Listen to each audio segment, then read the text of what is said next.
So I've been playing a King's Tale Final Fantasy 15.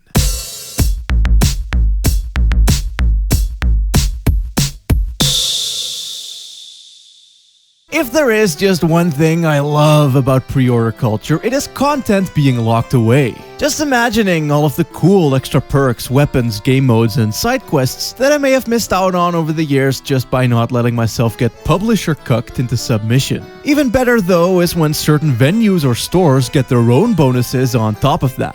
I mean, I pre-ordered Final Fantasy 15, I got the fancy steel case and everything, yet I never got the GameStop exclusive game, an entire fucking thing, called Final Fantasy 15 A King's Tale because GameStop isn't a thing here. So, Square Enix, fuck you kindly, you cunts. As luck would have it though, it reluctantly flopped its way into the hands of the everyman, gracing us with its presence. So, I'd say it's about time to wipe the shit from your face and join the pre-order aristocracy. Oh yes, I love a good video game.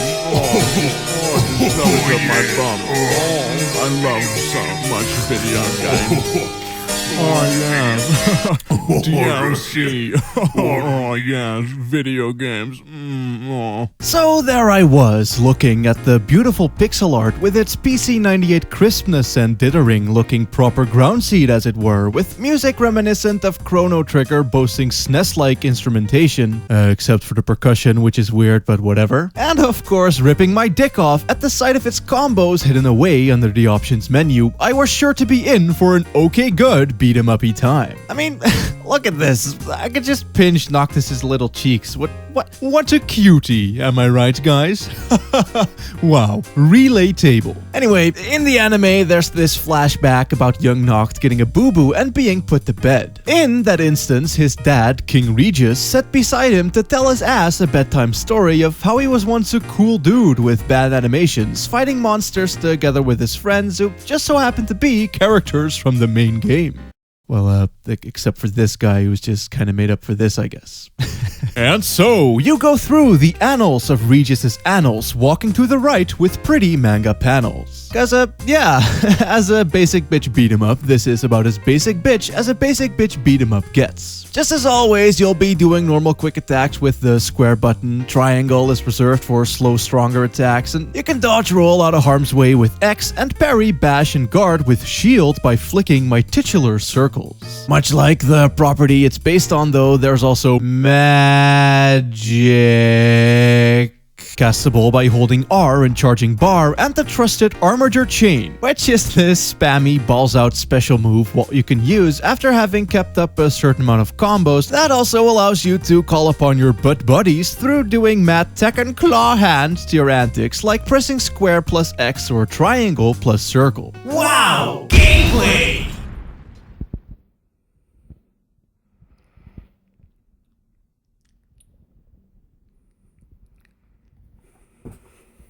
As basic design would have it, the enemies in this here video game will have certain attack patterns and takedown requirements based on your limited yet traditional moveset. The main crux surrounding this shit is the fact that whenever enemies attack, they'll show a wee pair of lightning bolts above their head, and in some cases, like with the really OP ones, you'll even get a cheeky zoom accompanied by some slow motion. To make sure you're not the biggest of dickest OGs though, your dodge will have a small bit of delay to it and require directional inputs to be at all useful, thus successfully limiting spammage and needing at least some modicum of forethought in regards to when you'd actually need to do it. Either way, every enemy type will function a tad differently. The Ronin, for instance, will block regular piss baby strikes and needs to be heavy. There's bombs that you'll need to bash away with shield before they explode, often smashing them into other enemies. Spooky skeletons who need to be parried before being eligible for a swift kicking, and even iron giants who need to be attacked from the back. And a surprisingly large variety of other shit, some even inducing area-based status effects or shooting projectiles, and somehow it's actually kinda neat.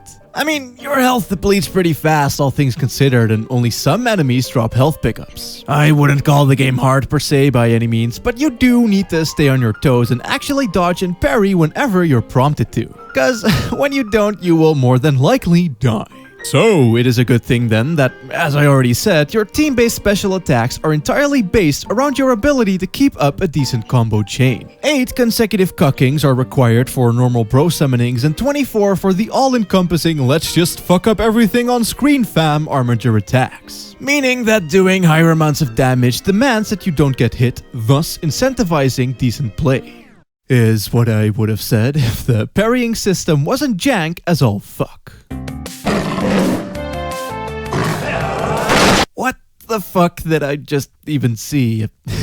Reggie was just zapping and zooming all over the place, and I have no idea if it was because I pressed circle at the right time or if I was still stuck in another animation frame or really what the hell I was even supposed to do at all. And that's kind of the thing, while the pixel art is good, the animation regrettably is not. Leading to this king still becoming needlessly confusing at times. Mainly when there's more than one enemy on screen, which is fucking always. More often than not, I just ended up mashing button like an asshole whenever there would be a parryable dude on screen. Thing is, as well as that the lock-on is mostly based on the direction Regis is facing, which would have been mostly fine if it wasn't for him also auto-zapping to the nearest target every time. I mean, maybe you were just trying to dodge a projectile or parry a skeleton, only for him to get rabies eyes the moment he spots your friendly neighborhood Ronin and automatically dash right into his fucking sword. And when you consider the actual fucking size of certain sprites elegantly blocking your view, and enemies like Tonberries that can one-hit kill you the moment you get close, you may begin to see how this could be a bit of a problem. And even if it wasn't, it still shits all over the game's mechanics, turning it into a mindless hectic button masher past the very first stage. Standing somewhat separate from this salacious shitfest though are the Flam, who are only supposed to be taken out with magic.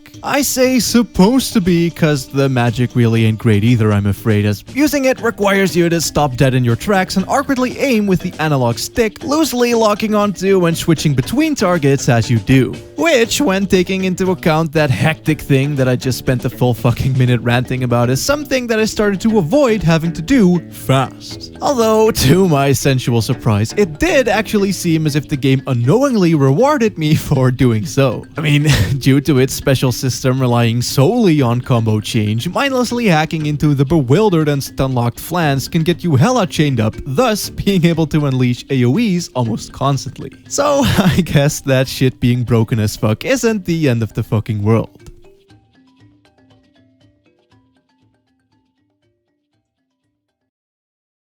Plot-wise, it's a small story about a wee mystery about your tiny dad and his minuscule friends going on a short adventure regarding a petite crystal and how it's upsetting the local wildlife. I'd say that it gives Regis and co a bit more backstory, but meh. I mean, it kinda details their personalities a bit, being that Sid, the grumpy grouchy old man, used to be the grumpy grouchy young man, and that the surly Wescombe once used to be the surly Wescombe. But the dialogue is so very fillery and cookie cutter that it's more or less a moot point. Like, even the daddy banter, which could have been neat and or cute, still mostly consists out of Noctis going, "Wow, Dad, you used to be so cool!" and Regis going, Yes, my boy.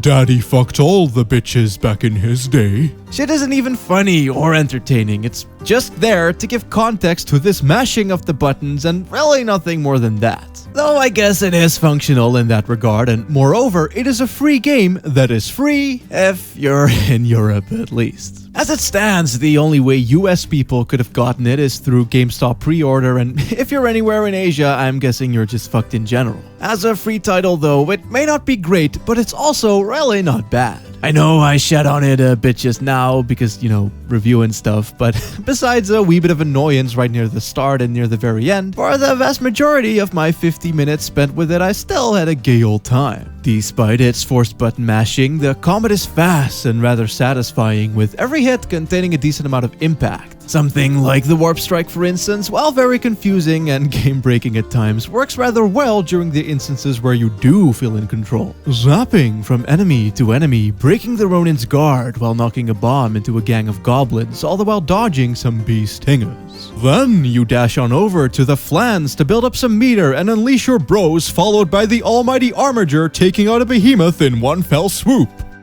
At its best, successfully triggering sequences like that really quite feels like how I'd imagine it may have been to have controlled Noctis if Final Fantasy XV's combat was a bit more hand-on. And sure, literally the entire fucking thing is nothing more than a straight line with a different backdrop and 1 or 2 enemies, with the only things resembling an event being text boxes and the odd summon here and there, but what fucking backdrops and summons these are.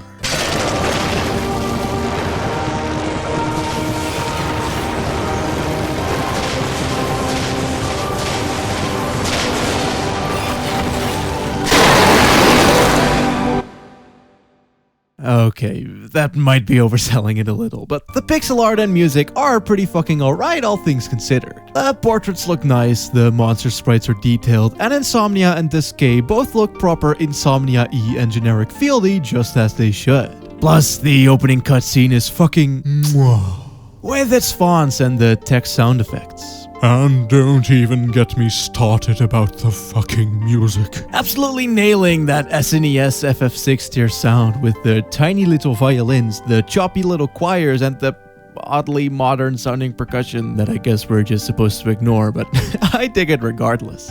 An easy way to tug its one dick, though it may be, tug on my dick, it shall. As for the game overall, while I don't typically give review scores, like what? Do I look like fucking Average Joe or Pro Charlie to you, motherfucker? This is about as solid of a 5 out of 10 as one can possibly be. Mediocre with a side dish of not badly frustrating though broken, and a dessert with plenty of fun at times, but far from something I'd recommend.